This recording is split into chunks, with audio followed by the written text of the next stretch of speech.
ఇండియాలో ఉన్నన్ని విభిన్న భాషలు, ఇండియాలో ఉన్నన్ని విభిన్న మతాలు, ఇండియాలో ఉన్నన్ని విభిన్న కట్టుబాట్లు, ఇండియాలో ఉన్న విభిన్న సంస్కృతులు ఇవన్నీ ఏ దేశంలో కూడా ఉండకపోవచ్చు. అందుకే మన దేశం ట్యాగ్లైన్ ఉంటుంది కదా, యూనిటీ ఇన్ డైవర్సిటీ అని.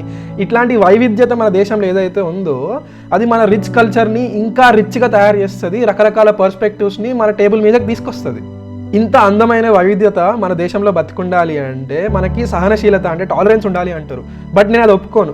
మనకు జస్ట్ టాలరెన్స్ ఉంటే సరిపోదు. టాలరెన్స్ ఉంది అంటే మనం టాలరేట్ చేస్తున్నట్టే లెక్క కదా. మనం టాలరేట్ చేయొద్దు. నిజంగానే వేరే వాటి గురించి, వేరే సంస్కృతి గురించి, ఆ వైవిధ్యత గురించి మనం తెలుసుకొని, అండర్స్టాండ్ చేసుకొని రెస్పెక్ట్ ఇవ్వాలి వాటికి.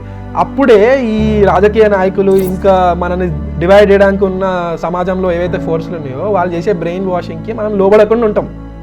అందుకే మన దేశంలో ఉన్న వైవిధ్యతని మనం కాపాడుకోవాలి అంటే యాజ్ గార్డియన్స్ ఆఫ్ డెమోక్రసీ మనం ఇతర మత భాషా సంస్కృతుల గురించి తెలుసుకొని అర్థం చేసుకోవాలి. అంతేకాకుండా మన ఇతర పౌరుల మీద ఎవరన్నా అటాక్ చేస్తుంటే వాళ్ళ ఐడెంటిటీ వల్ల మనం వెళ్ళి వాళ్ళని కాపాడాలి, వాళ్ళకి అండగా నించోవాలి. ఎందుకంటే ఈరోజు వాళ్ళ మీద అటాక్ కావచ్చు, రేపు మన మీద అటాక్ అవుతుంది.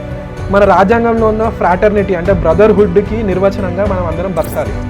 Let us be worthy descendants of our great ancestors. Let us become gods. జై హింద్.